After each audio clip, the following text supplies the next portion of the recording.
Começa agora um programa que traz tudo sobre o livro mais lido em todos os tempos. Apresentamos O Som do Livro.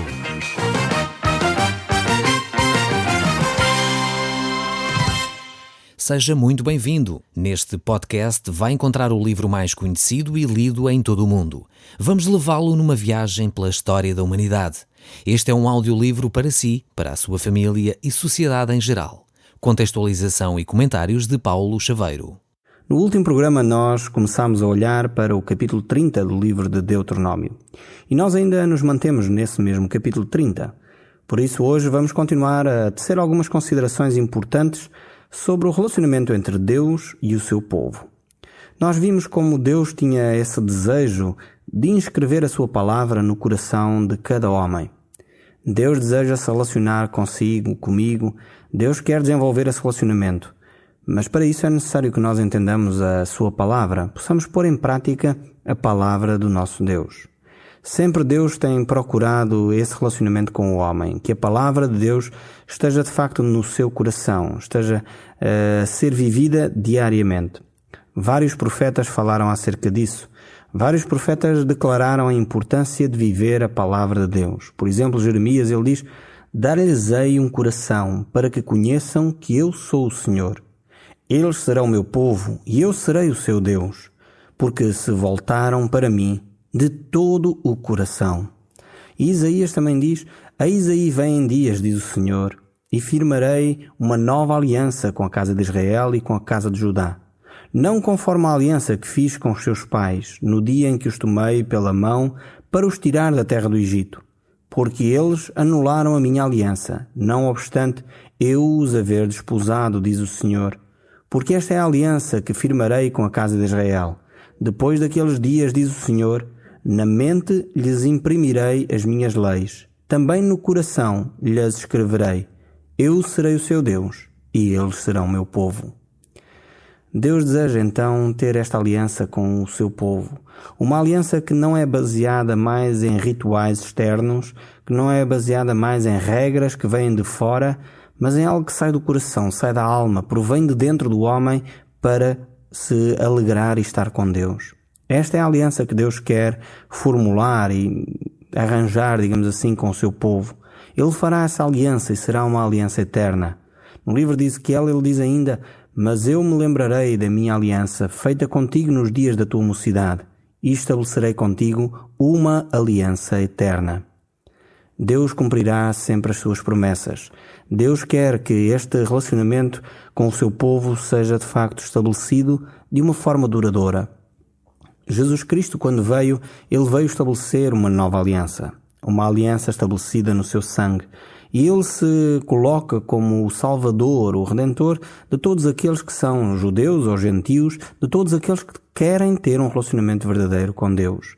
Nesse sentido, vemos que esta nova aliança estabelecida com Cristo traz um novo sentido à vida das pessoas. Já não é mais uma aliança simplesmente de regras, mas acima de tudo é uma aliança inscrita no coração do homem. E essa é a vontade de Deus para cada um dos seus filhos. Por isso, quando nós começamos a pôr regras simplesmente sem perceber qual é a vontade de Deus, então perdemos a orientação de Deus. É por isso que Jesus nos fala que nós devemos, e quando ele estava com os fariseus, ele chamava muitas vezes que eles eram hipócritas, porque eles, por um lado, tinham a lei escrita, mas não estava escrita no seu coração.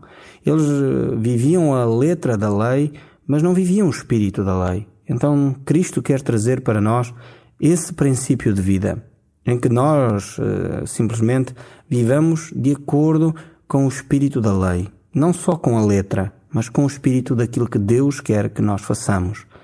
E, infelizmente, muitas vezes as pessoas vivem de acordo simplesmente com a letra da lei. Então a regra diz assim, e não desviamos nem para 1 centímetro para aqui nem para ali. Ficamos ali agarrados àquela letra sem perceber o espírito da lei. E o espírito da lei tem a ver com o amor ao próximo, tem a ver com o amor a Deus. E estas são, de facto, os grandes mandamentos que Jesus nos deixa, e diz a palavra de Deus que contra estes mandamentos não há lei. Não há nada que seja contra o amor.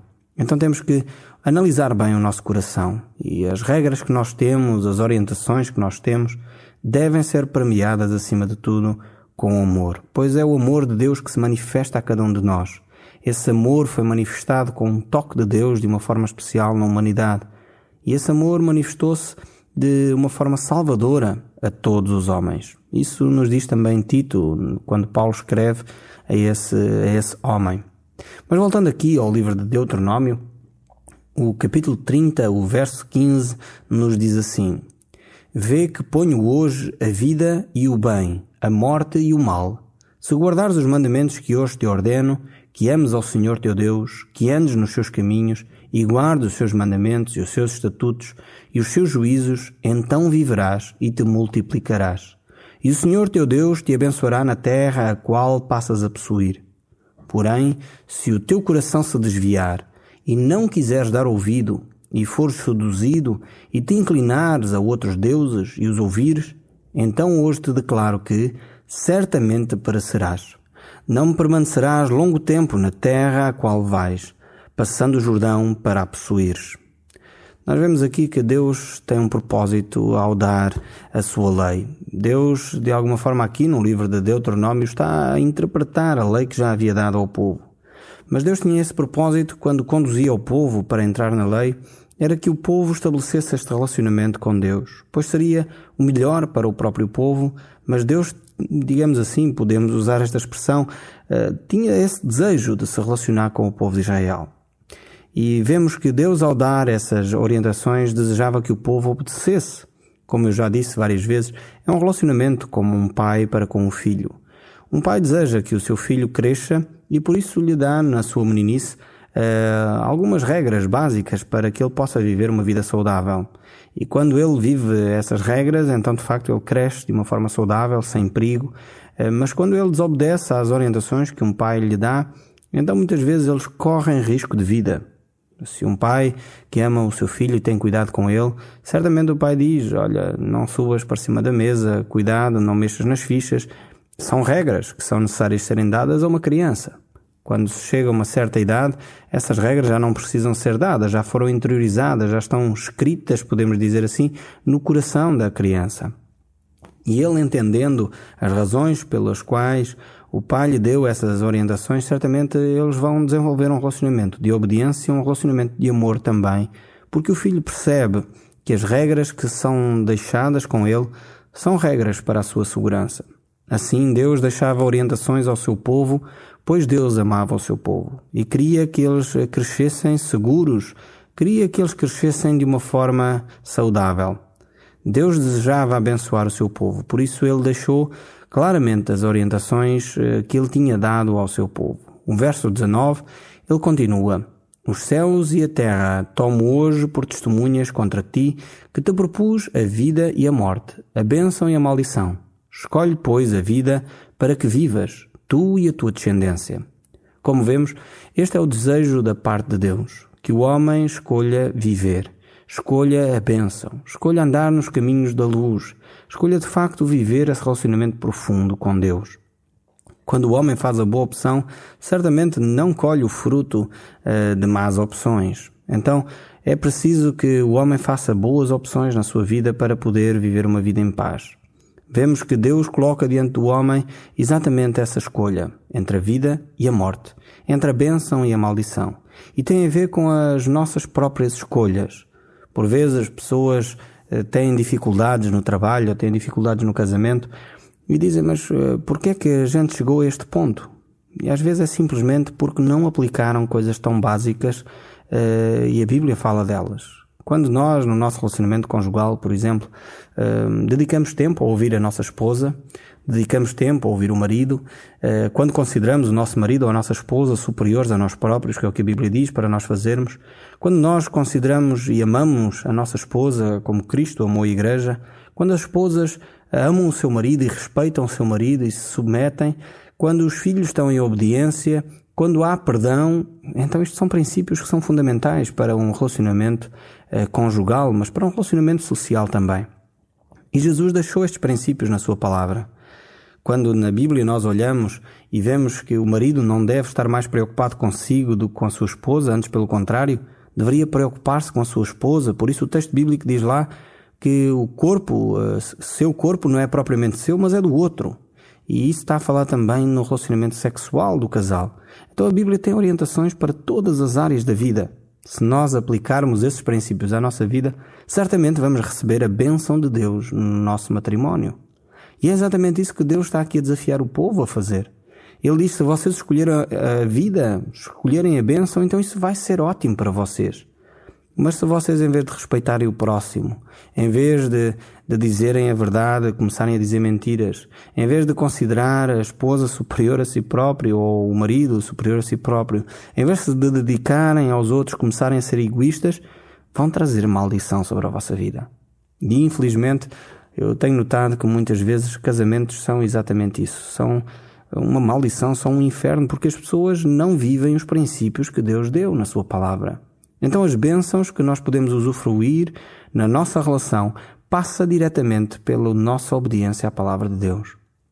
E essa obediência está implicada no amor que eu tenho a Deus. Se eu amo a Deus, eu devo de obedecer aos seus mandamentos. E como consequência de eu obedecer aos seus mandamentos, a bênção vem sobre a minha vida.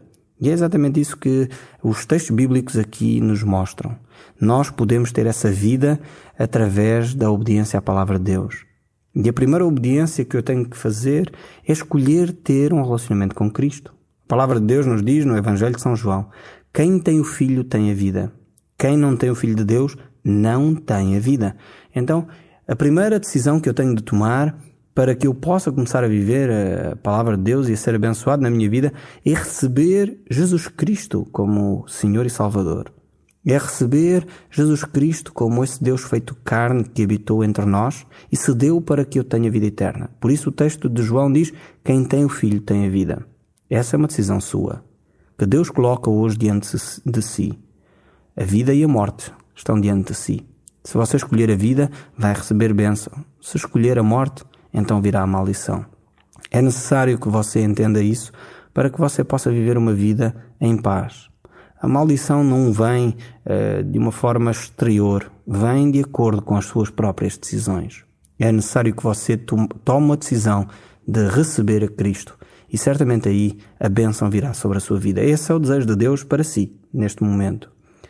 O livro de Deuteronômio, no capítulo 30, o verso 20, nos diz assim: amando ao Senhor teu Deus, dando ouvido à sua voz e apegando-se a Ele, pois disto depende a tua vida e a tua longevidade, para que não habites na terra que o Senhor, sob juramento, prometeu dar aos teus pais, Abraão, Isaque e Jacó. Então, este princípio e estes textos do livro de Deuteronômio, eu já tenho dito várias vezes que tratam destes dois aspectos, obediência e amor. Ambos estão ligados. É impossível dizer que amamos a Deus se não obedecemos à sua palavra. Então, como é que nós podemos amar alguém e desrespeitamos aquilo que Ele nos diz? Então Jesus disse exatamente isso: se me amardes, guardareis os meus mandamentos. Então necessitamos manifestar o nosso amor para com Deus de uma forma bem prática. E isso passa pela obediência à palavra de Deus. Amando o Senhor é o desafio. Se você se diz cristão, talvez dos 98% dos cristãos portugueses, mas talvez não tem manifestado esse amor de uma forma prática para com Cristo. Você talvez tenha vivido a sua vida de uma forma independente. Faz aquilo que bem entende, mas isso não chega. Necessita que você comece a entregar a sua vida a Cristo. Comece a ouvir o que Deus tem para dizer na sua palavra. Eu quero desafiá-lo assim neste momento a não dar ouvidos a outras coisas. Talvez há pessoas importantes na sua vida, sejam líderes disto ou daquilo, pessoas que você respeita, mas eu desafiava você, que é um ser inteligente, a olhar para a Bíblia. Ler aquilo que a Bíblia diz acerca de quem é Deus e acerca do seu relacionamento que você pode desenvolver com Deus. Siga esse desafio e vai ver que vai encontrar um Deus se calhar diferente daquele que tem ouvido falar. E talvez, encontrando esse Deus, vai-lhe dar uma vontade de conhecer um pouco mais quem Deus é e o amor que Ele tem por si. Procure desenvolver esse relacionamento com Deus na base do amor, não na base de um jugo, não na base de regras que Deus não deu. Por isso, olhe para a Bíblia. Não fique agarrado àquilo que outras pessoas possam dizer, mas ouça a palavra de Deus. Voltando aqui ao livro de Deuteronômio, no capítulo 31, diz assim: passou Moisés a falar estas palavras a todo o Israel e disse-lhes: sou hoje de idade de 120 anos. Já não posso sair e entrar, E o Senhor me disse: não passarás o Jordão. O Senhor teu Deus passará diante de ti. Ele destruirá todas as nações de diante de ti, e tu as possuirás. Josué passará diante de ti, como o Senhor te tem dito. Aqui temos um homem que vai substituir Moisés. Era certamente uma grande responsabilidade. Moisés era um líder tremendo, um líder que marcou a história da nação de Israel e ainda hoje continua a ser uma referência para Israel. E o líder que o vinha suceder era Josué. Josué era um seguidor, digamos assim, aprendeu com Moisés muitas coisas. Mas acima de tudo, Josué foi alguém que foi escolhido por Deus. Talvez se Moisés tivesse escolhido, se calhar até nem teria escolhido Josué, não sabemos. Talvez Moisés gostaria de ter escolhido um dos seus filhos para o suceder. Mas a escolha dependia de Deus e não de Moisés. E por essa razão, Deus chamou a Josué para conduzir o povo de Israel. Moisés não iria entrar na terra prometida. Nós já comentámos este ato de Moisés que lhe custou caro. Parece uma atitude relativamente simples. Deus tinha mandado Moisés falar à rocha para que dela saísse água para matar a sede do povo. E Moisés, furioso, deu uma pancada na rocha. E essa rocha simboliza Cristo. E a palavra de Deus nos diz que Cristo não pode ser crucificado 2 vezes. E Moisés, ao fazer isso, era como se ele estivesse a ferir a Cristo 2ª vez. E isso parece um ato quase inocente da parte de Moisés, mas era algo que um líder não poderia deixar de lado. Moisés, conhecendo bem a Deus e tendo a intimidade que ele tinha com Deus, ele não poderia ter agido de uma forma tão esquecida, de uma forma tão insensível àquilo que Deus havia dito. Então, quanto mais intimidade nós temos com Deus, mais nós devemos conhecer dos princípios de Deus e, ao mesmo tempo, mais responsáveis nos tornamos por viver os princípios que Deus tem. Por essa mesma razão, Moisés então não iria entrar na terra prometida. Iria ver essa terra, mas não entrar, pois o seu ato era um ato de tremenda desobediência para com Deus. Mas continuando aqui, notamos o verso 6, e diz assim a palavra de Deus para encorajar o povo: sede fortes e corajosos, não temais, nem vos atemorizeis diante deles, porque o Senhor vosso Deus é quem vai convosco. Não vos deixará, nem vos desamparará. Estas palavras são de facto de grande entusiasmo para o povo. Deus desafia o povo a ter uma atitude positiva, a olhar para a vida percebendo que é Deus quem vai com eles. Deus é um Deus que procura que o seu povo não viva de uma forma temerosa, não viva com medo, tímido, frustrado. Não, antes pelo contrário. Deus deseja que cada um de nós viva uma vida abundante. E é triste ver muitas vezes cristãos que vivem uma vida frustrada. Não têm desfrutado dessa vida abundante que Deus promete aos seus filhos. E é esse o desafio de Deus para cada um de nós. Ser forte e corajoso. Não temais. Quando nós encontramos o Salmo 23, vemos que Deus não promete a ausência de dificuldades. Não. Ele diz que, ainda que nós passássemos pelo vale da sombra da morte, nós não temeríamos mal algum, porque Ele está conosco. Então o segredo de não ter medo, o segredo para ser corajoso, o segredo para enfrentar as lutas do dia a dia é permanecer ao lado de Cristo. É deixar Deus ao nosso lado e perceber que a presença de Deus é constante na nossa vida. Quando nós entendemos isso, então certamente o medo, a timidez, a vergonha são retirados da nossa vida. O verso 7 do capítulo 31 do livro de Deuteronômio continua a dizer: chamou Moisés a Josué e lhe disse na presença de todo o Israel: sê forte e corajoso, porque com este povo entrarás na terra que o Senhor, sob juramento, prometeu dar a teus pais, e tu os farás herdar. Vemos como Moisés agora vai demonstrar ao povo que Deus está também com Josué, e será ele que irá conduzir o povo a tomar posse da terra. O verso 8 diz: o Senhor é quem vai adiante de ti. Ele será contigo, não te deixará, nem te desamparará. Não temas, nem te atemorizes. Certamente o desafio era grande, e Josué, que iria enfrentar uma nação inteira, iria liderar esta nação, talvez estivesse receoso, mas ele recebe estas promessas da parte de Deus. O verso 11 do capítulo 31 continua a dizer: Quando todo Israel vier e comparecer perante o Senhor teu Deus, no lugar que este escolher, lerás esta lei diante de todo Israel. Ajuntai o povo, os homens, as mulheres, os meninos e os estrangeiros que estão dentro das vossas cidades, para que ouçam e aprendam, e temam ao Senhor vosso Deus. Cuidem de cumprir todas as palavras desta lei, para que os seus filhos, que não as sabem, ouçam e aprendam a temer ao Senhor vosso Deus, todos os dias que viverdes sobre a terra a qual ides passar o Jordão, para a possuires. Vemos que a preocupação é que a intimidade com Deus seja desenvolvida, seja com homens, mulheres, crianças, seja qual for a faixa etária. Deve procurar conhecer as verdades de Deus para o seu dia-a-dia. E o verso 14 diz: Disse o Senhor a Moisés: Eis que os teus dias são chegados para que morras.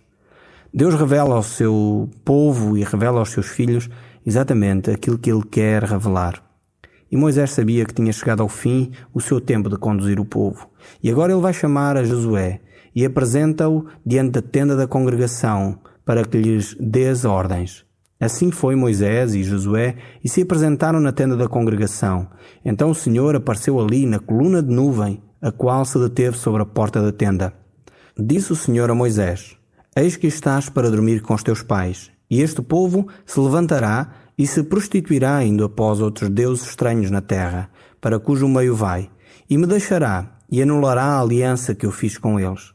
Nesse dia a minha ira se acenderá contra eles, desampará-los-ei e deles esconderei o meu rosto, para que sejam devorados. Vemos aqui que Deus conhece o coração do homem. E Deus sabia que, apesar de Deus lhes dar um líder como Josué, mesmo assim o povo se iria afastar de Deus. E é exatamente nesse percurso de vida que Deus então vai trazer a pessoa de Jesus Cristo, numa tentativa também de trazer de novo o homem, agora todo o homem, a um relacionamento com Deus. Deus conhece o seu coração, o seu desejo de o seguir. Deus conhece a sua vontade de o conhecer mais.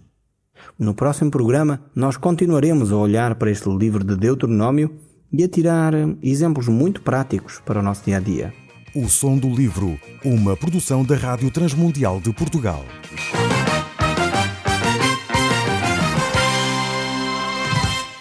RTM. Conhece todos os nossos programas em rtmportugal.org. Uma produção da Rádio Transmundial de Portugal.